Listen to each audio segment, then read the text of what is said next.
actually yate coaches a say Kotoko ebe pese nko beba be ye adwuma no amomo obekai Maxwell Konadu a legend or a former coach. Ibrahim Tanko ewo mediama say Bashiru Hayford a former coach. Said dingo miensa di ehim pa omumu hwan ana hwan ana o person penifo consider no for Asante coaching job. As a point with us, the first thing I said, Kotoko for you, I say, identify what they are looking for. Okay. So if Kotoko define what they are looking for, based on answer, no, the coach, so the first and major important thing Kotoko must do now is to be able to identify what at all are we looking for. Boy, what should Kotoko be looking for now? You see, there is a new board that is trying to put things together. Asante Kotoko board no can decide say in the next 3 years. Our expectation is not to win the league or to win the FA Cup. Okay. And so they want to build some structures. They want to build a team that will be ready to compete after the 4th year. That who takes that decision now? You go for a coach on him say, or a coach or to a build a team. The coaches. There's no team in Europe of the or person building a project. Or Antonio Kunte on you will be building project. Or you'll be a Jikrua. So he will come and demand that get me this striker, get me this defender, get me this number 6. Okay, or call Napoli. Our G League, you know. So Kofa Romelu Lukaku by Mumami Lukaku, Mumam Wee, or identify Manchester United, Scott McTominay, or didn't credit in Abaye on the spot. No, that kwaji. Ono no we are 2 years. Ono ba concrete your team no wako. Eti onye coach or building project. So when in Europe, a club is looking to build a project, they will not go in for that coach. But Pepe, how do you convince Asante Kotoko supporters that in the next 3 years, you're going in for the FA Cup, not for the league? When was the last time I got Kwaji league? No. But they be more expective. It's when was the last time? So money. What is your Aquaship Baba Sports Stadium there? Because last season they did not win. Now up in Krabai, the 10th season here. Yeah. It is likely Kotoko will not win the league. So they would have gone 3 years without the league. But there's no project being run. Okay. Me, no man near Fiamen Yina Chieska Ecohebo. And I have a man said a car say, oh yeah, a 5-year rebuilding project. A Kumasi Yakrumaya. Ampa Kotoko are very competitive from the 2nd year of that project. Eventually, when the Badmansa left Kotoko, Emma and the Bantam had a for a buy. Say, I don't know what I say. Kotoko project to be yielded results. He yielded results. Kotoko won the league. Or money. And I make us a man. If they are looking, Mrs. Somope, some build a project. And I'm not sure coach I will find build project. So I want instant results. I bet some of the type of coach as well. No more ready to spend huge on the market, transfer market, get the top-notch players, get a quality coach who is a trophy-winning coach. No budget at the amount. Okay. And 3 names out there by Japan. Yes. Bashiru for Konadu, I mean for them, there is no coach or Ghana or back closer to what Bashiru for to offer any team in Ghana. So I will not even discuss him in the bracket of any coaches or more Ghana. Coach be any Ghana now, or yet in the bracket of Coach Bashiru for the video. Okay. Ebino. Yes, we need to go. Ewo paper so ana. Ewo paper so. Nipa bi esana, edi bi esana with the bow. And I make say ti wo paper ya dey ma yeso dey. But they be na board no. Say na make no. They may want to now go for a young dynamic coach who is able to see agazi a coach otimiti player.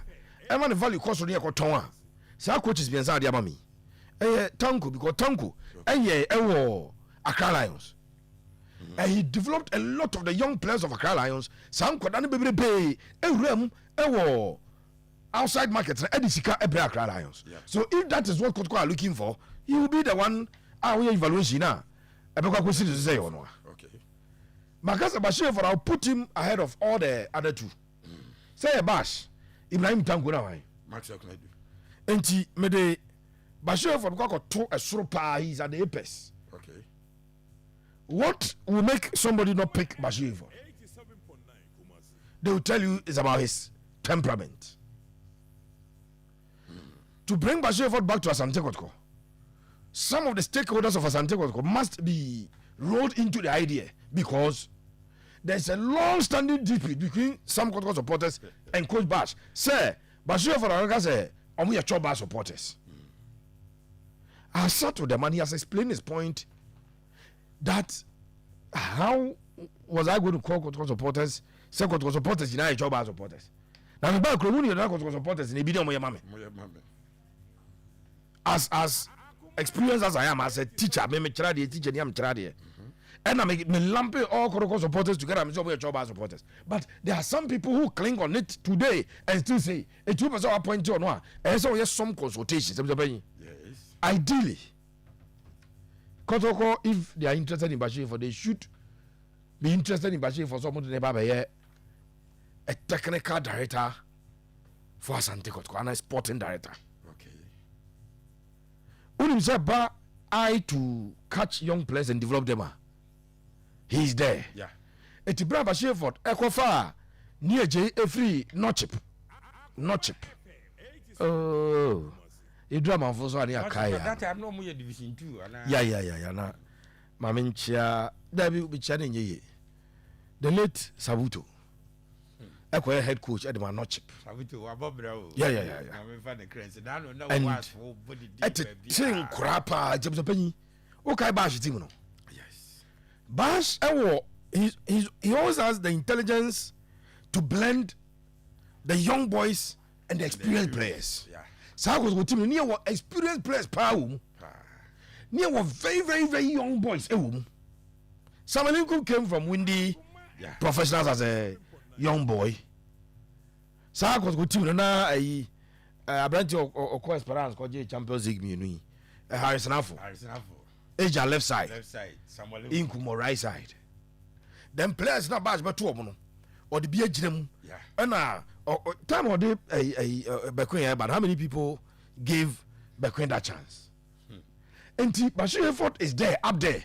But are the Kotoko board looking for a coach? Abia okay, I know this. Because Bashiru no car win so or no betting watching Yaga Kranza. Or better than again. There be a way the engine Adam me say. Why don't you do or no but discuss or no better than again? On your yes, a massa for Libya. If you are looking for a yes, a massa coach, you not going for Bashiru. Yeah. Maxwell Konadu the fans' favorite.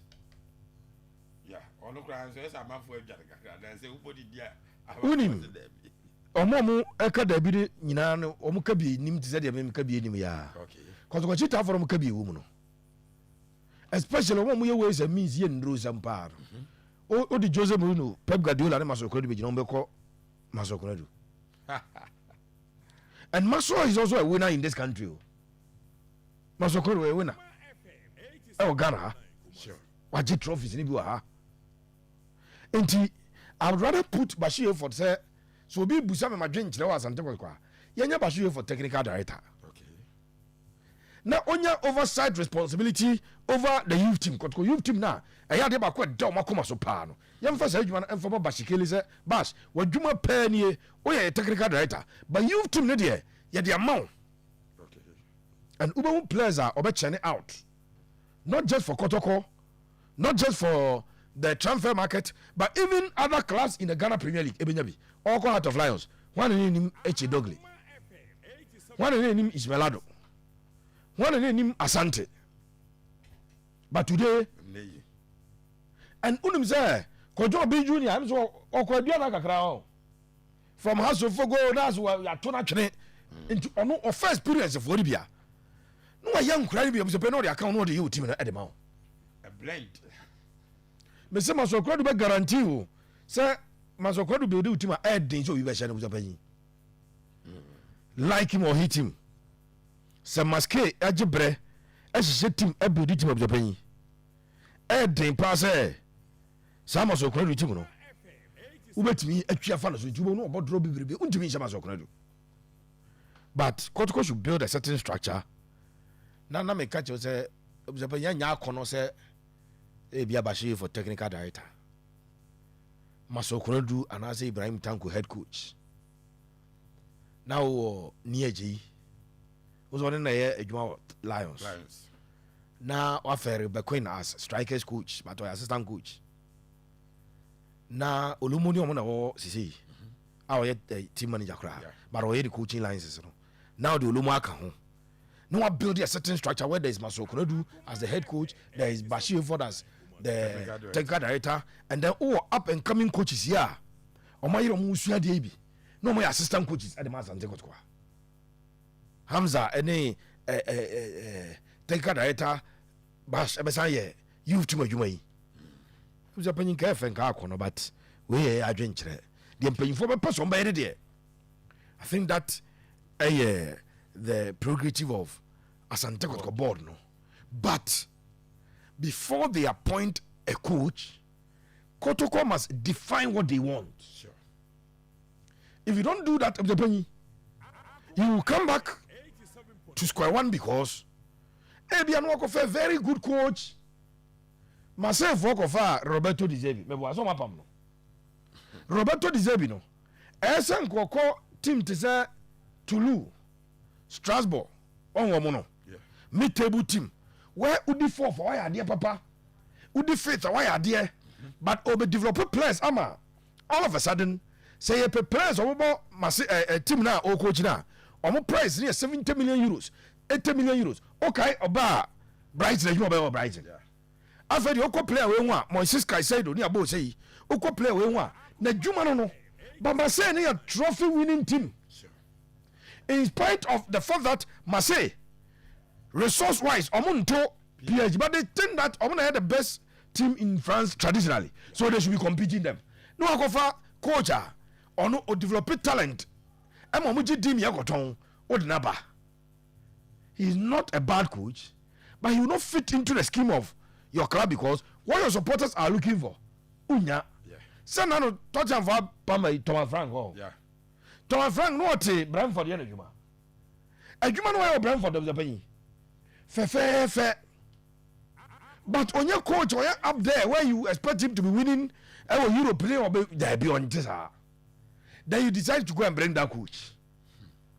And the Kotoko board must first of all define their objectives at the end of the year. What are we looking for? Okay. If they define those objectives, based on that, they will appoint a coach. Tessa Madrid, do they have any long-term project? No, the project is to win the next Champions League. And to be competitive and to be winning titles. And to make you. So we Rafa Benitez mid-season. And I'm going to Champions League as a Are you going to sit French president and tell him, say, I will policy so the pump coach is in there? Or remember example of team or keeping the coach 10 years, 1 year. No one watch what or J after changing that coach. These are the parameters. Where you know, as some technical board, and someone say we are. Then they will find the best coach that they are looking for. Feel about what does he and say, I was going to cry about far. Ebia Bruni Amanababe, sporting director of the club. Oh, okay. Bruni, our Babe Lidi, the sporting direction of the club. I know ever come at TCC. Mama, nations game no. We need 3-0.